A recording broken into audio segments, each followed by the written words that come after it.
Nouvelle vidéo thread d'horreur, les amis. Au programme, 3 histoires, dont une histoire qui s'est passée dans un hôpital psychiatrique et clairement, vous n'êtes pas prêts. Mais avant tout ça, question simple, réponse simple pour faire plus ample connaissance dans les commentaires. Et je vous avoue qu'après une 50aine de vidéos, ça va bientôt être à vous de me poser vos questions. La question du jour, quel est l'épisode thread d'horreur ou l'histoire qui vous a fait le plus flipper sur la chaîne du Joker? Alors moi, je dirais que c'est celle qui est sortie récemment sur un ours en peluche un peu particulier qui servait à un homme pour kidnapper des enfants. Alors si vous voulez la voir, je vous mettrai le lien dans la description. Bon, trêve de banalité, on est parti pour 3 histoires d'horreur à vous en couper le souffle. Pour cette première histoire, on va suivre Alban, un jeune homme de 28 ans qui depuis quelques années maintenant suit des études de médecine. Et il s'avère qu'Alban, comme tous les étudiants en médecine, a régulièrement des stages pour se former. Et Alban va alors de son côté faire un stage en service psychiatrique. Vous sentez le traquenard arriver, non? Alban démarre donc son stage et fait donc la rencontre de ses collègues et de ses patients. Et d'ailleurs, il explique que même si d'un point de vue extérieur, il comprend qu'un service de psychiatrie, ça peut faire un peu flipper, mais en fait pour lui, pas du tout. Il est content de rejoindre ce service car il est sûr de pouvoir être utile pour les patients. Et Alban raconte que le début de son stage, lors de sa première journée du coup, il sympathise avec les patients. Et il passe d'ailleurs le maximum de temps avec eux, dehors, car ça leur fait énormément de bien pour certains. Et on est toujours lors de la première journée de stage, et il est aux alentours de 16-17 heures quand vient l'heure de goûter. Il profite donc pour prendre un petit café et échanger avec quelques patients dans une salle commune. Et encore une fois, il sait que ça leur fait du bien et ça leur fait plaisir, donc tant mieux. Il est là pour accompagner les personnes. Et moi, la première chose que je me suis dit, et peut-être vous aussi d'ailleurs, c'est salle commune dans un service psychiatrique, c'est assez chaud quand même. Mais en fait, Alban explique qu'il est tombé dans un bon service et que globalement, il n'y a pas de perturbateurs, si on peut dire ça comme ça. En fait, parmi les patients avec qui il est, c'est pas des cas si dangereux. Alors je préfère préciser comme ça vous met mieux dans l'histoire. Sauf qu'en regardant un peu plus loin, il voit une femme vêtue d'une blouse blanche arriver. Et cette femme, il ne l'a jamais vue. En même temps, c'est sa première journée, donc il ne connaît pas tout le monde. Et cette femme se présente à lui comme étant infirmière et qu'elle est enchantée de faire sa connaissance. Alban, par politesse, lui demande du coup de venir les rejoindre quelques minutes, mais celle-ci décline en disant doucement à l'oreille d'Alban, fais attention, tu sais pas vraiment qui ils sont. Alors je sais pas vous, mais Alban a dû avoir des gouttes de sueur couler sur son front quand elle a dit ça. Et aussi vite qu'Alban retrouve ses esprits, il voit cette infirmière s'enfoncer dans les couloirs où se trouvent toutes les chambres des patients. Bon, c'est assez étrange pour Alban qui décide d'écourter tout simplement le goûter et de raccompagner chaque patient dans sa chambre. Et une fois qu'Alban ait pu ramener les patients tranquillement dans leur chambre, il passe aux toilettes pour faire la petite commission. Alban passe aux toilettes, puis il ressort, et lorsqu'il sort justement, il tombe nez à nez avec cette infirmière qu'il a croisée dans l'espace commun lors du goûter. L'infirmière est là, devant la porte, à sourire bêtement à Alban. Alban, par réflexe, essaie de briser la glace. C'est un peu glauque d'attendre que quelqu'un sorte des toilettes, mais bref. Il comprend pas trop, car ça a beau être sa collègue, elle ne parle pas trop, et elle a un comportement assez bizarre. Elle sourit, elle parle pas trop, c'est vraiment chelou. Et Alban, vous le savez pas, mais il est un peu prétentieux ou sûr de lui, comme vous voulez. En tout cas, c'est ce qu'il nous dit dans son thread. Du coup, il va se mettre à penser que cette infirmière, elle a un crush sur lui. Et j'avoue, il est confiant, Alban. Ensuite, Alban nous explique que tout se passe normalement. Il rejoint même un collègue dans leur salle de service et Alban va vouloir en savoir plus sur l'infirmière qu'il a croisée tout à l'heure. Alban explique donc qu'il a vu une infirmière cet après-midi mais qu'elle avait l'air bizarre. Et ce à quoi son collègue lui explique qu'une infirmière passe uniquement le matin et que d'ailleurs aujourd'hui elle n'est pas venue. Et Alban il comprend pas. Il dit à son collègue qu'il a bien vu quelqu'un cet après-midi et qu'il en est sûr. Et là, son collègue va lui dire la pire des choses qu'il aurait pu dire. Il va lui dire « Alban, si tu vois des choses qui n'existent pas, je vais peut-être moi-même devoir te trouver une chambre psychiatrique rien que pour toi. » Alors clairement, on est d'accord, il n'y a rien qui va ici. Alban, il est à son premier jour dans le service de psychiatrie et il sait déjà plus où donner de la tête. Mais vous allez voir, tout va aller très vite par la suite. Alban raconte qu'il lui reste que 2h30 de service. Il y a encore le repas et un dernier tour des chambres à la fin du repas pour voir si tout va bien. Et ensuite, il fera ses transmissions à l'équipe de nuit et s'en ira. Alban précise alors que le repas se fait avec les patients. Et ils sont donc tous dans la salle commune et chacun discute et mange tranquillement. Sauf que Alban, il est surpris de voir de nouveau cette dame, cette infirmière, dans la salle commune. Elle est là, assise avec tout le monde, en train de manger. Mais là, c'est différent. Elle n'est plus en tenue d'infirmière, mais plutôt en tenue de patient. Alors Alban, il bloque sur cette femme car pour lui, c'est sûr, elle était en tenue d'infirmière tout à l'heure. Et ce qu'il voit, ça paraît anodin. Mais il explique qu'il est dans une sensation de malaise. En fait, cette dame, elle ne fait que de passer son temps à remuer son assiette remplie d'haricots tout en souriant. Et elle fait ça encore et encore, tout en fixant régulièrement Alban. Et immédiatement, Alban commence à regretter légèrement d'avoir choisi ce stage. Et oui, les services psychiatriques, c'est pas des vacances. Bref, le repas se termine et vient le moment d'aller raccompagner tout le monde et de checker toutes les chambres. Et alors qu'Alban finit sa tournée, il s'avance vers une dernière porte, celle où cette dame se trouve, la chambre 403. Alban dit qu'à ce moment-là, il a eu alors le bon réflexe de dire à son collègue qu'il s'occupe de la chambre 403 et qu'ensuite il l'aura terminée. Donc c'est bien, au moins il prévient au cas où il lui arrive quelque chose. Et il a bien fait. Parce que lorsqu'Alban rentre dans la chambre et remarque qu'il fait assez sombre, et ben Alban remarque une silhouette dans le lit qui est en train de dormir, qui se rapproche donc pour vérifier que tout va bien, au cas où, sauf qu'en se rapprochant, il ne distingue aucun visage. Alban pose la main sur le lit et remarque que c'est tout mou. Ce qu'il touche en fait, c'est des coussins mis sous la couverture. Et à peine il a le temps de comprendre qu'il n'y a personne en fait dans le lit, que c'est une sorte de leurre, et qu'il ressent une immense douleur à la cheville. Ses yeux pointent en direction du sol et il peut apercevoir le visage de la dame cachée sous le lit qui vient lui entailler la cheville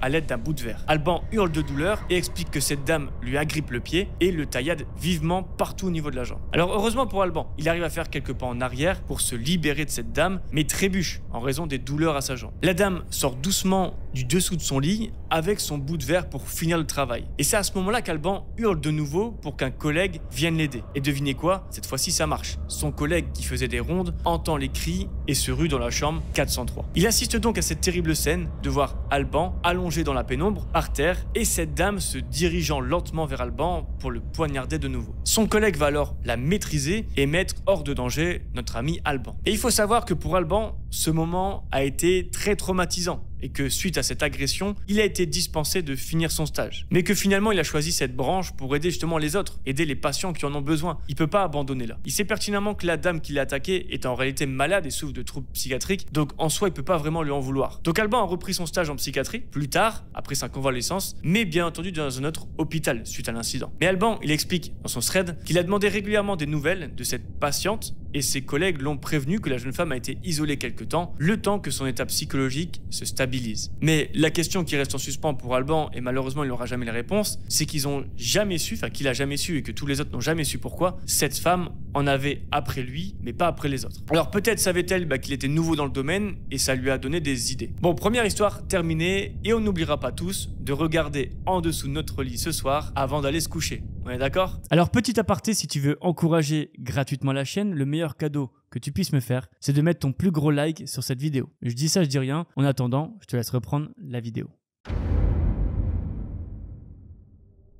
Bon, pour cette seconde histoire, on va parler d'un thème qui me plaît également beaucoup. Et ce thème, c'est celui de l'intrusion. Et ne vous cachez pas derrière votre écran, parce que je suis persuadé que vous aussi, vous avez une peur bleue de voir quelqu'un, que ce soit un cambrioleur ou un voleur, rentrer chez vous. Et d'ailleurs que ce soit en pleine nuit, voire même en pleine journée. Et si vous n'aimez pas ça, franchement, passez votre chemin, car c'est exactement de ça qu'on va parler. Parce que oui, pour cette histoire, on va parler de Charlotte, 20 ans, une jeune fille qui suit des études de droit. Et elle précise qu'elle est donc toujours à l'université, université qui se trouve à 1h30 de voiture de chez ses parents, où elle habite bien entendu. Et c'est donc naturellement pour ça que Charlotte a décidé de prendre son indépendance plus tôt que prévu pour se rapprocher de sa fac. Elle explique que ses parents l'aident à payer le loyer, mais qu'elle doit tout de même faire un petit boulot toute la semaine à côté pour participer. Bref, avant de rentrer dans le vif du sujet, Charlotte explique aussi qu'elle a un petit copain qui vient lui rendre visite tous les week-ends dans son appartement. Et cela fait maintenant plusieurs semaines que Charlotte vit dans cet appartement et elle est trop contente. Elle adore cette sensation d'avoir son chez-soi, elle aime pouvoir inviter des amis de la fac chez elle en semaine. Bref, c'est un régal qu'on a tous connu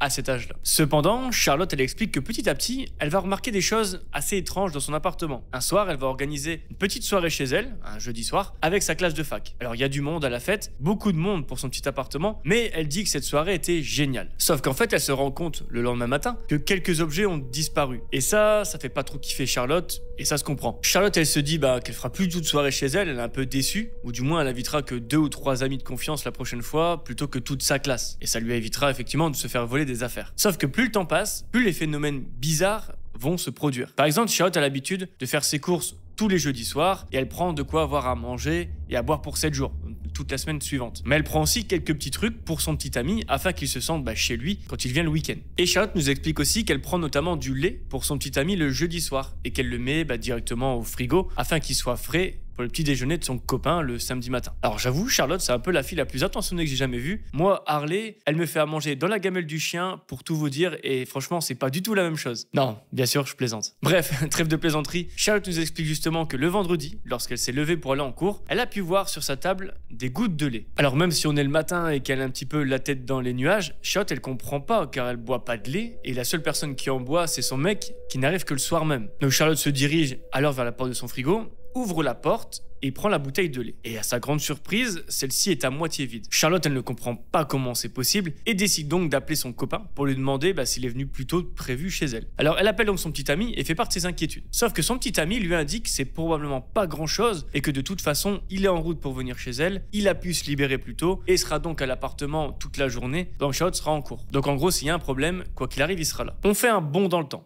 On est vendredi soir et Charlotte et son copain se retrouvent enfin. Et tous les deux décident de passer à autre chose. Après tout, ils vont pas s'embrouiller pour une bouteille de lait entamée. Sauf que le samedi soir, un nouveau phénomène va se dérouler. Et alors qu'ils décident de passer une soirée avec quelques amis de la fac de Charlotte, la soirée va s'éterniser et ils vont rentrer vers 2h30 du matin. Et nos deux amoureux rentrent dans l'appartement et à peine ont-ils le temps de passer la porte d'entrée qu'ils retrouvent un papier d'emballage d'une barre de chocolat. Et ce papier emballage, ils le connaissent bien. C'est celle du petit ami de Charlotte et c'est donc tout naturellement qu'elle dit que c'est pas cool, qu'il aurait pu la jeter avant de partir en soirée. Et ce à quoi son petit copain explique qu'il en a pas mangé du tout aujourd'hui et que c'est sûr, c'est pas lui qui a laissé ça comme ça. Et c'est vrai, au lieu de discuter et de se faire confiance mutuellement pour essayer de trouver une explication, Charlotte explique qu'ils vont faire l'erreur, je précise bien faire l'erreur, de ne plus en parler. Et on arrive maintenant au lundi matin. Le petit ami de Charlotte rentre chez lui pour aller travailler du coup où est-ce qu'il habite et ils se reverront normalement que vendredi soir comme à leur habitude. Sauf que le lundi soir, une nouvelle fois, Charlotte va constater un truc pas normal. Charlotte a décidé de faire des crêpes ce lundi soir pour les amener le lendemain matin à la fac et se faire un petit déj avec ses amis. Elle suit sa recette habituelle et prépare 12 crêpes. Elle les pose dans son frigo et les récupérera le lendemain matin avant de partir. Et vous imaginez bien, le lendemain matin arrive et elle constate que la pile de crêpes est un peu plus petite. 1, 2, 3, etc.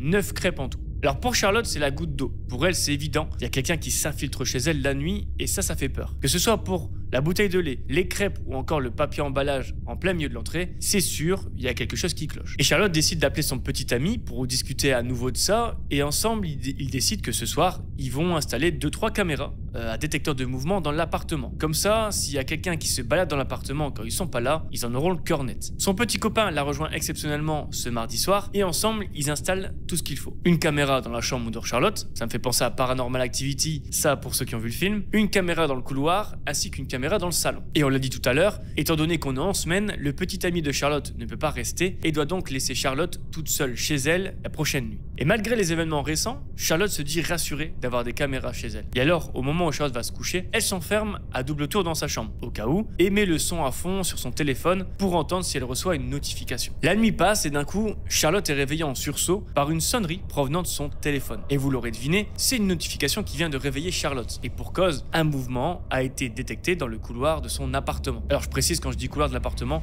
c'est où il y a la porte d'entrée. Charlotte, elle est dans sa chambre, enfermée à double tour, mais malgré tout, elle est quand même pétrifiée, puis elle sursaute de nouveau lorsqu'elle a une seconde notification indiquant du mouvement dans le salon maintenant. Charlotte arrive enfin à avoir les images de la caméra et en effet, elle peut voir une dame assez jeune, d'une trentaine d'années, qui mange sur la table de la salle à manger et boit un verre de lait. Charlotte est effectivement tétanisée en voyant ces images. Elle sait qu'il est trop tard et qu'elle ne peut pas appeler son petit ami car il est trop loin, mais elle décide quand même de contacter la police pour qu'ils interviennent le plus vite possible. Plusieurs minutes vont alors passer pendant que Charlotte ne va pas lâcher du regard les images de la caméra. Et vous savez, les images de la caméra, c'est un petit peu retranscrit 15-20 secondes après. Si elle voit que la personne est dans la porte d'entrée, devant la porte d'entrée, elle est peut-être ailleurs à ce moment même. Et c'est ça qui est ultra perturbant pour Charlotte. Elle explique aussi que plus le temps passe, plus elle trouvait le comportement de la jeune femme très particulier. Elle n'était pas là pour voler, elle n'était pas là pour casser ni quoi que ce soit d'autre, elle ne faisait que manger tranquillement sur la table du salon et c'est tout. Et enfin, la fin de cette histoire fait que la police va arriver et surprendre cette femme en plein milieu de l'appartement de Charlotte. Et je suis sûr que comme moi, vous voulez la suite, vous voulez savoir qui était cette dame.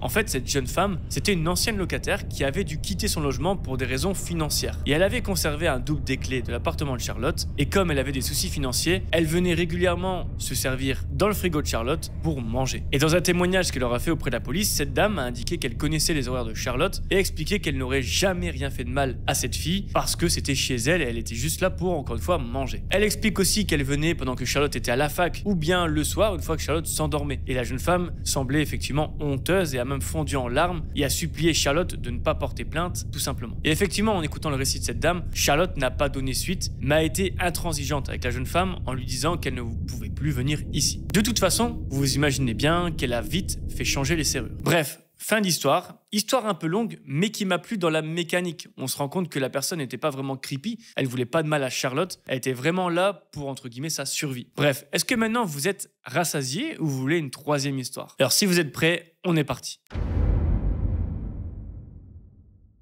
Et nous voilà pour la troisième et dernière histoire d'horreur sur la chaîne du Joker. Et n'oubliez pas, si c'est pas fait, abonnez-vous, c'est le moyen le plus simple de soutenir la chaîne et ça me fait extrêmement plaisir. Bon, revenons à cette histoire. On va retrouver Leila, une jeune femme de 19 ans au moment des faits. Leila, elle travaille en tant que fleuriste dans une boutique qui se trouve à 15 minutes de chez elle. Elle explique qu'elle y bosse le samedi et de temps en temps le dimanche pour se faire un peu d'argent et financer ses études. À côté de ça, du coup, elle étudie dans une école pour ses études de développeuse informatique. Leila explique qu'elle n'est pas passionnée de mode, mais qu'elle adore s'habiller avec des vêtements de marque. Et ça, même lorsqu'elle part travailler. Et vous allez voir que ça a du coup un impact sur ce qui va se passer par la suite. Parce qu'un samedi, alors que Leila arrive tranquillement au travail, elle remarque qu'un homme est en train de faire la manche à quelques mètres de l'entrée du magasin. Jusqu'à là, rien d'anormal. Leila explique qu'en fait, c'est assez courant dans la ville où elle travaille de voir des SDF, du coup, elle n'y prête pas trop attention. Surtout que celui-ci ne lui a rien fait, pour l'instant. Car oui, lorsqu'elle passe devant lui, il la salue en lui demandant si elle n'a pas un peu de monnaie. Leila fait donc rapidement un nom de la tête avant d'entrer dans le magasin, et puis c'est tout. Ensuite, elle rentre du coup dans le magasin, et la journée se passe assez vite pour Leila, car on est samedi, et il y a beaucoup de clients. Vient donc le samedi soir, il est 19h30, lorsque Leila sort de la boutique. Et étonnamment, le SDF est toujours là, sauf qu'à l'inverse de ce matin, l'homme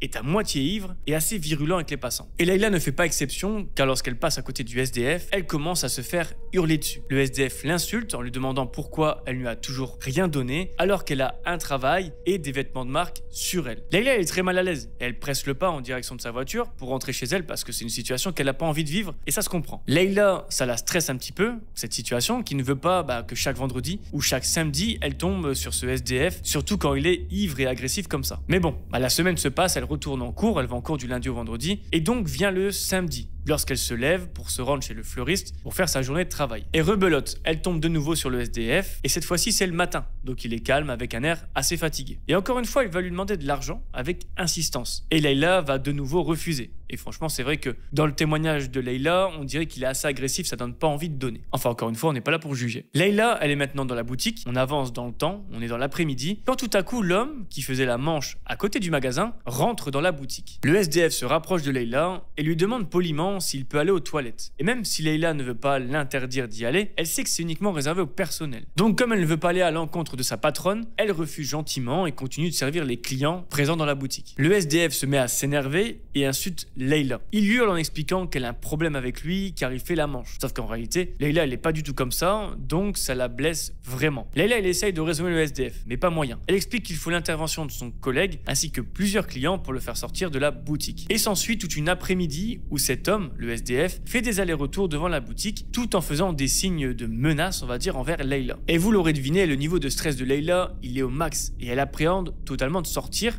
rejoindre sa voiture après le travail. Et franchement, ça s'explique. Elle va donc demander à son collègue avec qui elle travaille de la raccompagner le soir jusqu'à sa voiture. Et ce à quoi il va bien sûr dire oui. Ils ferment donc ensemble la boutique. Leila et son collègue aperçoivent le SDF qui est toujours dans les parages. Sauf qu'heureusement à ce moment-là, il va juste cracher pas loin d'eux, mais c'est tout. Enfin, c'est déjà quand même pas mal, mais il leur a pas adressé la parole, il a pas menacé, et c'est franchement tant mieux pour ce soir. Sauf que le lendemain, le dimanche donc, Leila travaille, car elle doit faire des préparatifs pour la fête des mères qui approche. Et chose cool, en ce dimanche matin, le SDF n'est pas là. Leila marche donc, n'a pas reposé pour rejoindre la boutique. Leila travaille que 3 heures, donc la journée se passe vite, même très vite. Et vient donc le moment de partir de la boutique pour rejoindre sa voiture et rentrer. Sauf qu'en terminant sa journée, elle retrouve sur le pare-brise de sa voiture des excréments étalés. Alors vous imaginez, vous, c'est dimanche, vous avez fini votre journée de boulot et vous retrouvez votre voiture toute sale comme ça. Franchement, c'est juste écœurant. Et vous vous en doutez bien, Layla pense immédiatement que la personne qui a fait ça, c'est le SDF qui est constamment sur ses côtes. Donc Layla, ça la saoule, elle en peut plus, elle décide d'ouvrir sa portière pour prendre une bouteille d'eau qui traîne dans sa voiture et nettoyer son pare-brise. Sauf que tout va pas se passer comme prévu. Lorsqu'elle se penche pour prendre la bouteille d'eau dans sa voiture, elle est violemment attaquée par derrière. C'est le SDF qui, dès lors qu'elle a passé sa tête dans la voiture, s'est précipité vers elle pour l'attraper. Layla explique qu'à ce moment-là, elle se fait ruer de coups et qu'elle n'arrive malheureusement pas à se débattre. Et ce qu'elle retient le plus de ce moment, c'était vraiment l'odeur d'alcool nauséabonde qui sortait de sa bouche et même de tout son corps. Parce que oui, pendant tout ce temps, le SDF était là en train de lui hurler dessus en disant que ça lui apprendra de pas donner de pièces au SDF. Un moment terrible pour Layla qui heureusement va se terminer par l'aide d'un passant qui a vu la scène au loin. Et ce passant, je pense qu'on peut dire qu'il a presque sauvé la vie de Layla. En fait, lorsqu'il a vu surgir ce SDF vers Layla, il a vite compris que quelque chose ne se passait pas bien, ne se passait pas normalement. Et c'est donc naturellement qu'il s'est précipité vers le SDF pour le neutraliser. Et manque de bol pour ce SDF, le passant, c'est un ancien combattant de boxe qui n'a fait qu'une bouchée du SDF. L'homme étant neutralisé, certainement par KO, Layla a pris le temps d'appeler tout de suite la police pour s'en occuper. Et évidemment, elle va porter plainte, surtout qu'elle a un témoin qui a vraiment vu toute la scène. Mais malheureusement, on n'en saura pas plus. Mais je trouve que c'est déjà pas mal. En tout cas, bravo au boxeur, au passant qui passait par là, parce qu'il a sorti Layla d'une certainement belle agression. Bon, et c'est ainsi que se finit cette dernière histoire. Si vous avez aimé, dites-le moi en commentaire, ou mettez un petit like, c'est pareil, ça fera toujours plaisir. En tout cas, je vous dis à une prochaine. Bisous.